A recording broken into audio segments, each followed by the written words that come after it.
என்னாகம் புத்தகத்தில் 6வது அதிகாரத்தில், என்னாகமும் 6வது அதிகாரம் 22வது வசனத்தை நம்ம கவனிக்க இருக்கிறோம். இந்த வசனத்தை நாம் பல முறை கேட்டிருப்போம் நினைக்கிறேன். பல முறை நம்ம இந்த வசனத்தை கேட்டிருப்போம். வாசிங்க. பின்னும் கர்த்தர் மோசேயை நோக்கி, நீ ஆரோனோடும் அவன் குமாரரோடும் சொல்ல வேண்டியது என்னவென்றால்,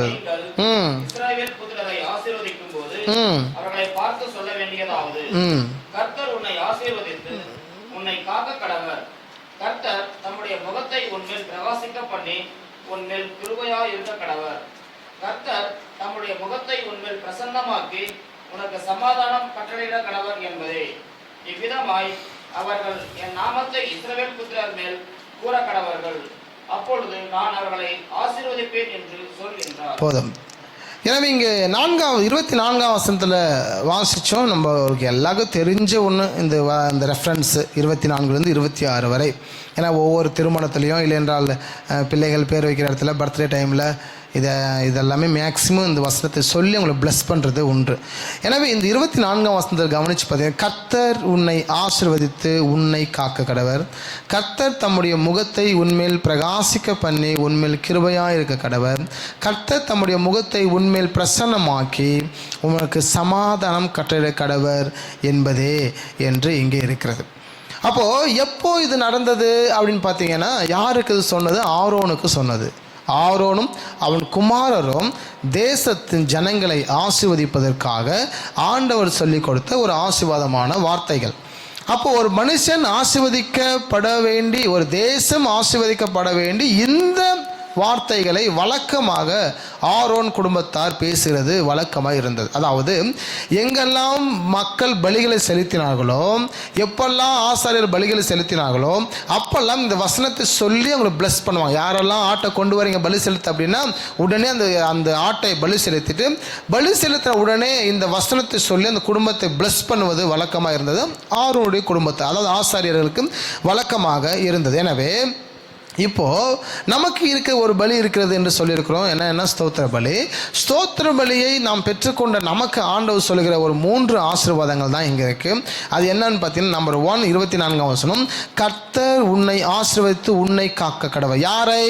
யார் ஸ்தோத்திர பலி ஏறெடுக்கிறீர்களோ, யார் கர்த்தர் சந்நிதியில் அமர்கிறீர்களோ, யார் கர்த்தருடைய நாமத்தை பிரஸ்தாபப்படுத்துகிறீர்களோ, அவங்களே பார்த்து ஆண்டவர் சொல்கிறாரு, கர்த்தர் உன்னை ஆசீர்வதித்து உன்னை காக்க கடவர். 2வது சொல்கிறார், கர்த்தர் தம்முடைய முகத்தை உன்மேல் பிரசன்னமாக்கி உன்மேல் கிருபையாய் இருக்க கடவர் என்று சொல்கிறார். 3வது சொல்றாரு, கர்த்தர் தம்முடைய முகத்தை உன்மேல் பிரசன்னமாக்கி உனக்கு சமாதானம் கட்டளையிட கடவர் என்பதே. அப்போ இங்கே 3 ஆழ்த்துவ தேவன் இருக்கிறது உண்டு.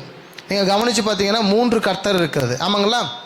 அப்போ 3 ஆழ்த்துவ தேவன் என்றால் பிதாவாகிய தேவன், குமாரனாகிய இயேசு கிறிஸ்து, பரிசுத்த ஆவியானவராகிய தேவன். பிதாவாகிய தேவன் சொல்கிறாரு, நான் உன்னை ஆசீர்வதித்து உன்னை காப்பாற்றுவேன். எப்படி காப்பாற்றுவார் பிதாவாகிய தேவன்? தம்முடைய குமாரனாக இயேசு கிறிஸ்து பூமிக்கு கொடுத்து நான் உன்னை காப்பாற்ற, உண்மையில் நான் அன்பு வச்சிருக்கிறேன். அந்த அன்பை நான் எப்படி வெளிப்படுத்த போகிறேன் என்றால், தன்னுடைய ஒரே பேரான குமாரனாக இயேசு கிறிஸ்து இந்த பூமிக்கு கொடுத்து அவரை உங்களுக்காக பலி செலுத்தி அது நிமித்தமாக உலகத்தையே நான் காப்பாற்ற போகிறேன் என்று தான் இந்த 1வது பிதாவாகிய தேவனுக்கு அடையாளமாக இருக்கிற 24ஆம் வசனம். 25ஆம் வசனம் சொல்லுகிறது, கர்த்தர் தம்முடைய முகத்தை உன்மேல் பிரசன்னமாக்கி உன்மேல் கிருபையாக இருக்க கடவர். 25 தான் வாசிக்கிறோம். இயேசு தான் நம்மேல் கிருபை உள்ளவராக இருக்கிறார். அந்த நாட்களில் பழைய ஏற்பாடு காலத்தில் யெகோவா தேவன் இருந்தார். இயேசு கிறிஸ்து தான் பழைய ஏற்பாடு யெகோவா தேவன். அந்த நாட்டில் தவறு செய்த உடனுக்குடனே என்ன இருந்தது? பனிஷ்மெண்ட் இருந்தது. உடனே அடி, உடனே உடனே கல்லடித்து கொண்டாங்க. இப்போ ஓய்வு நாளில் வேலை செய்கிறவனை கல்லடித்து கொண்டாங்க. விறகு பொறுக்கினவனை, விறகு எதுக்கு பொறுப்பாங்க? சாப்பாடு செய்வதற்கு. ஆனால் இதையும் அங்கே தவறு என்று மென்ஷன் பண்ணி ஓய்வு நாளில் அவங்க கல்லில் அடித்து கொண்டாங்க. இன்றைக்கி நம்மளை கல்லடித்து கொண்டா எப்படி இருக்கும்? சண்டை சர்ச்சுக்கு போகலைன்னா ஆண்டவர் அடித்து கொண்டா எப்படி இருக்குன்னா அது சாத்தியமற்றது. ஆனால் அவர் கிருபை நம்ம மேலே இருக்கிறதுனால தான் நம்ம என்ன செஞ்சுட்டு இருப்போம்னா அப்படி தொடச்சி தப்பிச்சுட்டு ஓடிக்கிட்டே இருப்போம். கிருபை இருக்கிறதுனால தான். நீ நம்ம 1000 தவறு பண்ணாலையும் மீறுதலுக்கு உட்பட்டாலையும் நம்ம என்ன செஞ்சிட்ருக்கோம்?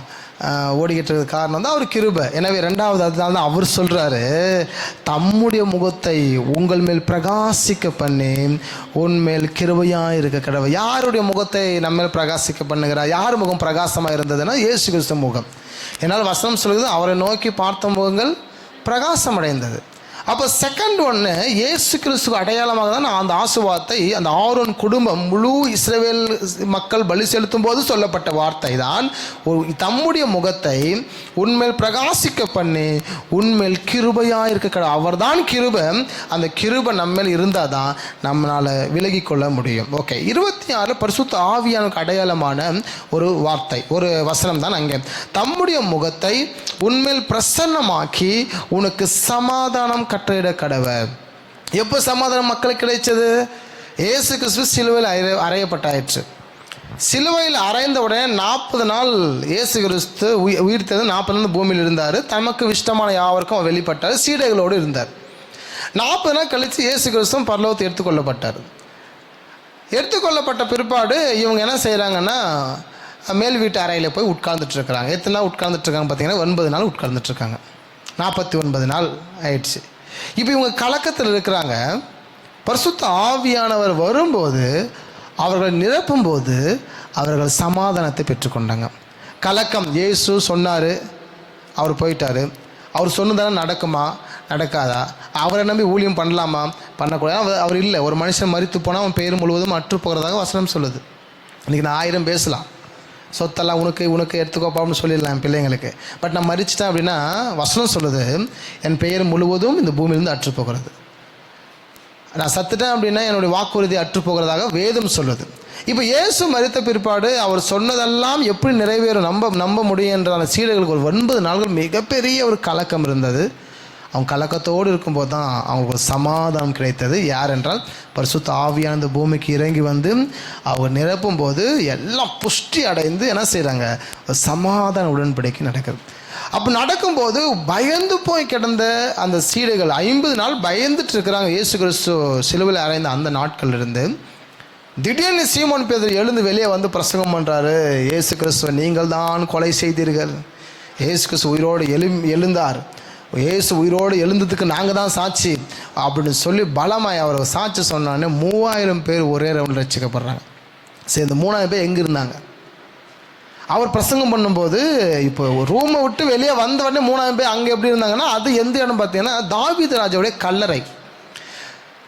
அந்த மேல் வீட்டு அறை எப்படிப்பட்ட மேல் வீட்டு அறை அப்படின்னு பார்த்தீங்க அப்படின்னா, அந்த மேல் வீட்டு அறை தான் இயேசு கிறிஸ்து அப்பத்தை போயிட்டு சீடர்கள் கொடுத்து வாங்கி புசியுங்கள், உங்களுக்காக பிடிக்க செய்கிறோம் என்று சொன்னார். அந்தபடியே பாத்திரத்தையும் எடுத்து இதை கொடுத்து இதை குடியுங்கள், உங்களுக்காக சிந்த ரத்தம் என்று சொல்லி அவர் அடையாளப்படுத்தி இதை ஒரு உடன்படிக்கையாக இந்த உலகத்தின் முடிவு பரிந்து நீங்கள் கடைபிடிக்க வேண்டும் என்று சொல்லி அங்கே அந்த மேல் வீட்டை தான் கர்த்தர் சொன்னார். எப்படின்னு பார்த்தீங்கன்னா, அந்த பண்டிகை பஸ்கா பண்டிகை. இன்றைக்கி ஒரு சமாதி இருக்கும். தாவீது ராஜா முழு இஸ்ரேலுக்கும் மிகப்பெரிய ஒரு ராஜாவுடைய சமாதியை, பெரிய சமாதியை சுற்றிலும் நிறைய ரூம் இருந்தது. கவர்மெண்ட் லாட்ஜுன்னு வச்சுக்கோங்க உங்களுக்கு புரிவதற்காக. இன்றைக்கி நம்ம சென்னைக்கு போனாவே நம்ம மெரினா பீச்சுக்கு போகிறது வழக்கம். மெரினா பீச் போனாவே என்ன உண்டு? அங்கே அம்மா சமாதி உண்டு, எம்ஜிஆர் சமாதி உண்டு, அண்ணா கலைஞர் சமாதி உண்டு. இதெல்லாம் நம்ம பார்த்துட்டு வருவது வழக்கம். ஏன்னா நம்மளுடைய நாட்டை ஆண்ட அரசர்களாக இருக்கிறபடினாலே இது ஒரு வழக்கம். அந்த நாட்களிலும் எந்த இஸ்ரேல் மக்கள் எல்லாம் வந்து ரொம்ப லாங்கில், இப்போ தமிழ்நாடு பெருசு இருக்குது, இஸ்ரேல் மக்கள் ஒரே இடத்துல தான் எருசலேம் இருந்தது. ஒரு ஓசூர் தான் எருசலேம் இருக்குன்னா முழு தமிழ்நாடு பீப்புளும் எங்கே வரணும்? அந்த பஸ்கா பண்டிகை நாளுக்குன்னு பார்த்தீங்கன்னா எல்லாம் ஓசூருக்கு வரணும். வந்து அந்த பஸ்கா பண்டிகையில் பலி செலுத்தி விட்டு போவது வழக்கம். அப்போது பார்த்தீங்கன்னா நிறைய ரூம்ஸ் எல்லாம் புக்கிங் ஆகிடும். அன்றைக்கும் ரூம் இருந்தது, லாட்ஜ் இருந்தது, வருகிற கொஞ்சம் சொந்தக்கார வீட்டில் தங்குவாங்க. இப்படி எல்லா லாட்ஜும் ஃபுல் ஆகிட்டு கவர்மெண்ட் லாட்ஜுன்னு ஒன்று இருக்கும். ஃபைனலாக பில்ட்ரை அந்த கவர்மெண்ட் லாட்ஜ் தான் இந்த தாவீது அந்த சமாதிக்கு மேலே அந்த கவர்மெண்ட் அவங்க கணக்கில் இருந்தது, அந்த அரசாங்க கணக்கில் இருந்தது தான் அந்த லாட்ஜ். எங்கேயுமே ரூம் கிடைக்காதனால தான் அவர்கள் என்ன செய்கிறாங்கன்னா, இயேசு கிறிஸ்துவை அந்த பஸ்கா பண்டிகையை கொண்டாடுவதற்காக இவங்களுக்கு தெரியாது சீடைகளுக்கு, இது அப்பத்தை எடுத்து பிட்டு கொடுக்குற இதே ஒரு லாஸ்ட் நைட்னு அவங்களுக்கு தெரியாது. வழக்கம் போல் அவங்க வெஜ்ஜு சப்பாத்தி ரொட்டியெல்லாம் சுட்டு துணியில் சுற்றி தள்ள வச்சு எடுத்துகிட்டு போயிட்டாங்க. மூட்டையாக கொண்டு போய் வச்சுட்டாங்க. அந்த லாட்ஜில் தான் அவங்க 50 நாள் நிற்கிறாங்க. அந்த லாட்ஜ் தான் பார்த்தீங்கன்னா தாவீதின் அந்த சமாதி. அதனால தான் சீமோன் பேதுரு அந்த அபிஷேகம் நிரப்பப்பட்ட உடனே வெளியே வரார். வெளியே வந்த உடனே அவர் பிரசங்கம் பண்ணும்போது 3000 பேர் அங்கே ரட்சிக்கப்படுறாங்க. அப்போ அவ்வளோ திரள் கூட்டம் அங்கே எப்படி வந்தது அப்படின்னா, தாவீதின் அந்த சமாதியை பார்த்து விட்டு போகிற மக்கள் வந்து பார்க்கும்போது நடந்ததான ஒரு சம்பவம் தான் அந்த சம்பவம். அப்போ மூணாவதாக பரிசுத்த ஆவியானவர் ஒரு சமாதானத்தை கொடுக்க போகிறாரு. அப்போ ஃபஸ்ட்டு பிதாவாகிய தேவன் உன்னை காக்க கடவுள். எப்படி உங்களை காப்பாற்றுறான்? அவர் தமது குமாரனாக இயேசு கிறிஸ்துவை உங்களுக்கு கொடுத்து உங்களை காப்பாற்றினார். இயேசுவை கொடுத்து உங்களை பாவத்திலிருந்து மீட்டெடுத்தார், சாபத்திலிருந்து மீட்டெடுத்தார். இயேசு கிறிஸ்து உங்களுக்கு கொடுத்து அநியாயத்திலிருந்து மீட்டெடுத்தார், உங்களை காக்க கடவர். செகண்ட் ஒன்று பார்த்தோம், தம்முடைய முகத்தை உண்மையை பிரகாசிக்க பண்ணி உண்மையில் கிருபையாக இருக்க கடவர். இயேசு கிறிஸ்துக்கு அடையாளம். யார் முகத்தை நம்ம பிரகாசிக்க பண்ணோம்? இயேசு முகம். அவர் முகத்தை நோக்கி பார்த்தோம் பிரகாசம். அவரை பார்த்த எல்லாரும் பிரகாசம் அடைந்தாங்க. அவரை தொட்டாலே விடுதலை, தொட்டாலே பார்த்தாலே நன்மை. ஸோ அவர் முகத்தை நோக்கி பார்த்தவர்கள் பிரகாசம் அடைந்து மட்டுமல்ல கிருபையாக இருக்க கடவர். நீங்கள் நம்ம நினைக்கிறோம், ஏன் ஆண்டவரே அநியாயம் பண்ணுறான், இன்னும் எத்தனை காலங்கள் கிருபை. கொஞ்சமாயிலும் ஃபைனல் ஸ்டேஜ் ரசிக்கப்பட்டுற மாட்டானா? விடுதலை ஆகிட மாட்டானா? இயேசுவின் ரத்தம் வேஸ்ட் ஆகிடக்கூடாது. ஒவ்வொரு மனுஷனுக்கும் சொந்தம். இன்னைக்கு 800 கோடி மக்கள் உலகத்தில் இருக்கிறாங்க. இந்தியாவில் 150 கோடி இருக்கிறாங்க. தமிழ்நாட்டில் 8 கோடி மக்கள் இருக்கிறாங்க. இவ்வளோ கோடி மக்களுக்கும் இயேசுவின் ரத்தம் சொந்தம். யார் வேணாலும் அதை யூஸ் பண்ணிக்கலாம். இலவசமான ரட்சிப்பு யார் வேணால் எடுத்துக்கலாம். ஏன் அவன் ரொம்ப பொறுமையாக நம்மளை அடித்தாலும் ஏன் அவனை பொறுமையை விட்டு வச்சுக்கிறன்னா, அடித்தா அவன் அவள் தான் போயிடுவான். ஆனால் அவன் ஆத்மா வெளியேறி பெற்றதாக இருக்குது. அந்த ஆத்மாக்காகவும் இயேசு ரத்தம் சிந்தனைப்படினாலே அவனை ஆண்டவர் இன்னும் கொஞ்சம் காலம் வைத்திருக்கிறார். அவன் ரட்சிப்பிற்காக, அழிப்பதற்காக அப்படின்னு வசனம் இருக்குது. அதே சமயத்தில் ரட்சிப்பதற்காக என்றும் வசனம் இருக்குது. ரட்சிப்பதற்காக அவனை வச்சிருக்கிறாரு. தொடர்ச்ச பிரச்சனை பண்ணிட்டே இருந்தானா அவனை துன்மார்க்க லிஸ்ட்டில் வச்சு அவனை அந்த ஆக்கிரிக்கு நேராக வைப்பேன் என்றும் வசனம் சொல்லுகிறது. அப்போது அவர் கிருபைக்காக தான் இன்றைக்கி எல்லாம் கிறிஸ்தவரை துன்பப்படுத்தினாலும் அடித்தாலும் என்ன செய்தாலும் கிறிஸ்தவங்களுக்கு தோற்று போகிறாங்க. இன்றைக்கி கிருபை, இயேசு என்ற தெய்வத்தின் கிருபை நம்ம மேலே இருக்கணும் அப்படின்னு யார் சொல்கிறா? இயேசு கிறிஸ்து மரிக்காததுக்கு முன்பதாகவே ஆரோனுக்கு ஆண்டவர் சொல்கிறாரு, அவர் முகத்தை பார்த்தால் பிரகாசம், அவர் தான் கிருபையாய் காக்க கடவர். மூணாவது சொல்லப்பட்டிருக்க தெளிவான ஒரு வார்த்தை, உனக்கு சமாதானம் கட்டளையிட கடவுது என்றார். பரிசுத்த ஆவியானவரால் தான் நீங்கள் சமாதானமாக இருக்கிறோம். இல்லைன்னா சமாதான குலைச்சல் ஏற்பட்டிருக்கும், சமாதானம் இல்லாமல் இருக்கும். நம்ம வாழ்க்கையில் சமாதானம் இல்லைன்னு நம்ம சொல்கிறோம் இல்லைங்களா சில நேரத்தில். ஆனாலும் சமாதானத்தோடு வாழ்வதாக நம்ம பேசிக்கிட்டு இருக்கிறோம். எவ்வளோ தான் பிரச்சனை இருந்தாலும் நம்ம இயன்ற மட்டும் நம்ம சமாதானத்தோடு என்ன செய்கிறோம் இருக்கிறோம். இவ்வளோ பிரச்சனை மத்தியில் இருக்கக்கூடிய நம்ம சில பேர் சொல்லுவாங்க, இயேசு இல்லைன்னா நான் என்ன செஞ்சேன், சூசைட் பண்ணியிருப்பேன். அவ்வளோ பிரச்சனை பிரதர், தாங்க முடியல, போராட்டங்கள், நெருக்கம். இயேசுனால் தான் என்ன செய்கிறோம், விடுதலை. ஏன்னா உங்களுக்கு மட்டும் தான் நெருக்கம் வரும், உங்களுக்கு மட்டும் தான் போராட்டம் வரும். ஏன் உங்களுக்கு மட்டும் வரும் போராட்டம் அப்படின்னு நம்ம பார்க்கோம் அப்படின்னா, பிசாசானவன் தெரிந்து கொள்ளப்பட்டவர்களும் வஞ்சிக்கத்தக்கதாக உங்கள் மேல் கண் போட்டு இருக்கிறான். எவனை விழுங்கலாமோ என்று வகை தேடி எப்பொழுதும் உங்களுக்கு பக்கத்தில் சுற்றி கொண்டே இருக்கிறான். அவன் நோக்கமே வெளியே இருக்கிற யாரும் கிடையாது. அவங்க ஆல்ரெடி உள்ளே வந்துட்டாங்க அவனுக்குள்ளே. அவன் நோக்கமே யாரை தான் டார்கெட்னா நீங்கள் தான். சபைக்கு போகக்கூடாது, ஜெபிக்கக்கூடாது, நன்மை பெறக்கூடாது. ஏன்னா நீங்கள் ஆசீர்வதிக்கப்பட்டவர்கள், ஆசீர்வாதமானவர்கள். நீங்கள் எவனுக்கே ஜெபிச்சு அவனுக்கு விடுதலை நடந்துச்சு அப்படின்னா யாருக்கு அதிகமாக கோபம் வரும்? பிசாசுக்கு. யார் மேலே கோபம் வரும்? ஓட்டுனவங்க மேலே தான் கோபம் வரும். உங்களை தான் வந்து தாக்குவான். இப்போ யாருக்காவது ஜெபம் பண்ணுறீங்க அப்படின்னா உங்களை பிசாசு தாக்குறான், உடனே அடுத்த நாள் உடம்பு சரியில்லாமல் ஆயிடுது. பட் அவங்களுக்கு விடுதலை நடந்திருக்கு, உங்களுக்கு பிரச்சனை இருக்குது. என்ன காரணம் அப்படின்னா அவங்ககிட்ட தான் பரிசுத்த ஆவியானவர் இருக்கிறாரு. அவன் விடுதலை நடந்துச்சு. அந்த பிசாசு எங்கே போகிறதுன்னு தெரியாமல் எங்கே நிற்குது? இப்போ உங்ககிட்ட நிற்குது. ஆனால் உங்களை ஏதாவது செய்ய முடியுமா அப்படின்னா செய்ய முடியாது. ஏன்னா பாதாளத்தின் வாசல்கள் சபை மேற்கொள்ளாது. நம்ம எல்லாம் சபை, இந்த சபையை பாதாளத்தின் வாசல்கள் மேற்கொள்ளாது. அவன் 1000 இடத்துக்கு போனாலும் வந்தாலும் அவனுக்கு சுற்றுவான், செய்வான். எவனை விழுங்கலாமோ என்று வகை தேடி சுற்றி தெரிகிறது பிசாசாக இருக்கிறான். ஆனால் நாம் தூங்கினாலும் நம்மளை தூங்காமல் பாதுகாக்கிற கர்த்தர் உண்டு. ஆமென். அப்போது நாம் இயன்ற மட்டும் பரிசுத்தமாக இருக்கணும். இயன்ற மட்டும் நாமத்தை பிரஸ்தாபப்படுத்துங்க. இயன்ற மட்டும் ஸ்தோத்திர பலி இடுங்க. ஸ்தோத்திர பலி இடுகிற இடத்துல நீங்கள் 3 காரியத்தை ஞாபகம் வச்சுக்கணும். 1, பிதாவாகிய தேவன் நம்மை காப்பாற்றினார். யாரை கொண்டு? இயேசுவை கொண்டு. 2வது, குமாரனான இயேசு கிறிஸ்துடைய முகம் நம்ம பிரகாசமாக இருந்தது, அவர் கிருபை நம்மேல் இருக்கிறது. 3வதாக பரிசுத்த ஆவியானவர் நமக்கு சமாதானம் கொடுக்கிறார். அப்போ எங்கெல்லாம் பலிகளை செலுத்தினார்களோ அங்கே எல்லாம் இந்த 3 விதமான பிளஸ்ஸிங்கை ஆரோன் குடும்பத்தார் முழு இஸ்ரவேலுக்கும் கொடுத்தார்கள். எங்கெல்லாம் பலி செலுத்தினியோ, எதெல்லாம் பலி செலுத்தினியோ, பலி செலுத்தியா வா, வந்து அதை வெட்டி அந்த ரத்தத்தை தெளித்து அவங்க மேலே தெளிப்பாங்க. தெளிச்சிட்டு பின்னாடி அவங்கள ப்ளஸ் பண்ணும்போது 3 லைன் சொல்லி தான் ப்ளஸ் பண்ணுவாங்க.